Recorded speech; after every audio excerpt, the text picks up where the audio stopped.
قل هذه سبيلي أدعو إلى الله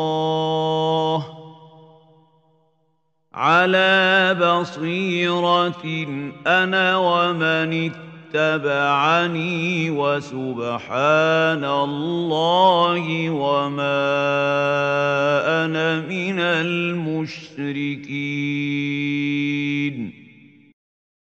بسم الله والحمد لله والصلاة والسلام على رسول الله وعلى آله وصحبه ومن والاه. دیگری از آداب طالب العلم این احترام الاقران است. در حقیقت این هم یک موضوع خیلی مهمی است برای یک طالب العلم. اگر ما نگاه بکنیم به علمای سلف که اونا هم اقران خود را احترام داشتن و حتی اونها را تعریف میکردن، با وجودی که از اونها بعضی خطاها و اشتباهات بدک، باز اونها را بیان میکردن و احترام میکردن و نسبت به اونها اون جایگاهی که اونها داشتن اون را اعتراف میکردن. اعطى الله من شاء من خلقه قدرات ومواهب كالحفظ والفهم والتصنيف. الله عز وجل هر کسی را از مخلوقاتش بخواد براشون الله عز وجل قدرات و همچنین الله عز وجل براش منزلات و فضیلات و براش الله عز وجل و هیبت الله عز وجل براشون از مخلوقاتش الله عز وجل دو دقیقه هست. مواد حفظ و فهم و تصنیف که دائما که در حفظ قویه و دائما که فهم و که تصنیفات و تألیفات دارد. و رضا العبد مما قسمه الله من تحقیق رکن الایمان بالقدر و احق الناس بذلك هم اهل العلم. و رضا شدن یک بنده با آنچه که الله عز وجل او را تقسیم کرده است از تحقیق رکن ایمان است، از تحقیق رکن ایمان به تقدیر است. بله، و همچنین و احق الناس بذلك هم اهل العلم، حق دارترین انسان ها به همین چیز این همون از اهل علم هستند. از انسان بلکه با آنچه که الله عز وجل برای تو دادگی هست و همچنین انسان باید که به ایچ باشد راضی باشد. این از تقدیر الله عز وجل است، به این باید راضی باشد که الله عز وجل برای فلانی چنین علم و برای فلانی چنین فهم و کتاب و تصنیف احترام و فضل و مکانات از اینا دادگی هست، پس باید که به این رضا باشی. ایده میبینی براش فهم، ایده براش تصنیف، ایده میبینیش براش حفظ، ایده دیگر میبینی براش یک زکوات دیگر الله دادگی است. پس انسان به این راضی باشه، نباید که حسد و کینه و عداوت و بخل داشته باشد، بلکه باید از همچین بیماری های قلبی باید که بدور باشد و تقدیری که الله عز وجل براش نوشتگی هست پس بعدی باید که راضی باشد. این از تحقیق رکن ایمان به تقدیر است. بله، كان السلف رحمه الله يعظم أحدهم قرينه ويبجله مع سلامة قلبه له والثناء عليه في غيبته. سلف صالح رحمه الله میبینی که یکی از اونها قرینش را، اون هم یعنی که اون دوستش را یا اینکه اون رفیقش را یعنی احترام دارد، او را احترام میکند. میگه احترام الاقران یعنی احترام کردن همون نزدیک ها. احترام الاقران یعنی احترام کردن همون نزدیک ها.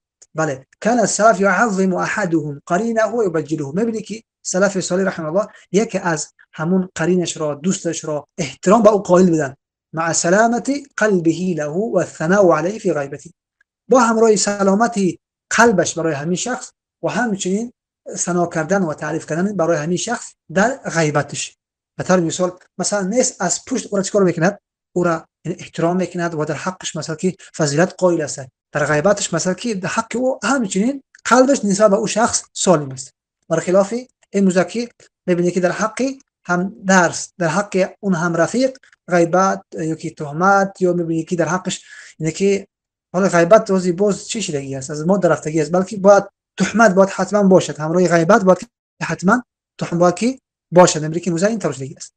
یعنی تو درجه‌ای که حتی اگر در یک جا بنشیند، اگر از او هم درس، اگر تو غیبت نکند، تو او را بد نگید، تو او را یگون سخنهای با سخنهای زیر غیبت نه، باید که حتما یگون حکم است، یگون پیچت است، یگون چیزایی باید که در حقش باید که بگویی که بعد اون حرف بعد که مشهور میشه.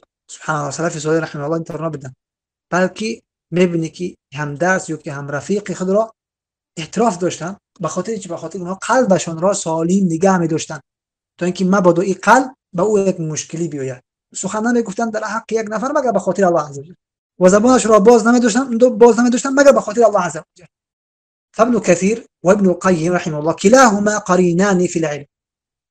بله، ابن كثير رحمه الله و ابن قیم هر دوشان در علم چی هستند؟ هم قرن هستند و هما من تلامذة الشيخ الاسلام ابن تيمية رحمه الله و كلاهما يحب الاخر. و هر دو اینها میبینی که از چی هستند؟ هر دو اینها از شاگردان شیخ الاسلام ابن تیمیه رحمه الله هستند. ابن كثير و دیگر ابن قیم رحمه الله. و كلاهما يحب الاخر. و این هر دو اینها یکدیگر را چیکار میکنند؟ یکدیگر را دوست می‌داشتند. ابن كثير و ابن قیم رحمه الله. قال ابن كثير عن ابن القيم رحمهم الله. ابن كثير رحمه الله از ابن قیم میگه که لما عاد الشيخ تقي الدين ابن تيمية من الديار المصرية في سنة 12 و700 لازمه. بل ابن كثير از ابن قیم رحمه الله میگه که وقتی که شیخ الاسلام تیمیه رحمه الله از دیار مصر برگشتن لازمه ای ابن قیم رحمه الله لازم گرفتن که را شیخ الاسلام تیمیه رحمه الله را لازم گرفتن الى ان مات الشیخ تا اینکه شیخ رحمه الله وفات کردن. ابن قیم رحمه الله شیخ الاسلام تیمیه رحمه الله را لازم گرفتن و از او طلب علم میکردن و از او میآموختن. فاخذ عنه علما جما. از ابن قیم رحمه الله از شیخ الاسلام ابن تیمیه رحمه الله علمی خیلی بزرگ و زیاد را از او اخذ کردن و گرفتن. فصار فریدا فی بابه فی فنون کثیره. پس همین ابن قیم رحمه الله یک فرد در همین در فنهای خیلی زیاد یک شخصی یعنی خاص قرار گرفتن. یک شخص خاص قرار گرفتن در تمام فنون، در تمام فنها. مع کثرت طلب لیلا و نهارا. با همراه کثرت طلب کردن علم شب و روز. و کثرت الصلاة والابتهال.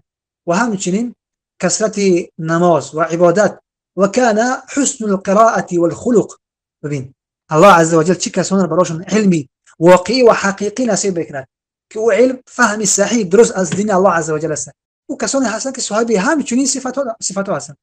یا که و کان حسن القراءة والخلق، حسن قراءت داشتن و حسن اخلاق داشتن. کثیر التودد. ببین همچنین صفات ابن قیم رحمه الله که الله عز وجل برای او علمی خیلی عظیم و بزرگ که در تمام فنها علم داشتن، در بسیاری از فنها علم داشتن، مهارت داشتن، الله عز وجل برای او دادن، چون که ابن قیم رحمه الله همچنین از صفات را داشتن. بله، کثیر التودد، بسیار دوست می داشتن، محبت داشتن. لا یحسد احدا، بل به هیچ احد حسد نمی کردن، به خاطر که اونها تربیت شده هستند و قلبهاشون تربیت کرده هستند. زیرا قلب انسان نیاز و احتیاج به تربیت دارد. همچنانه که برای بدن انسان بیماری میآید، در حقیقت برای قلب انسان بیماری میآید که باید که این قلب را انسان باید که طبابت بکند. بیماری هایی که برای قلب میآید از قبیل کبر و حسد و کینه و بخل و بخیلی، همه اینها از امراض قلبی هستند، از بیماری های قلبی هستند. پس باید که انسان اینها را طبابت بکند، زیرا داخل نمیشده علم در قلبی که در اون قلب فيه الخطايا والذنوب والمعاصي والحسد والكبر. علم داخل نمیشه در او قلب که او قلب داخل همچنین مشکلات ها است، همچنین بیماری ها است. ولا یؤذیه، برای هیچ احد را اذیت نمیدادن.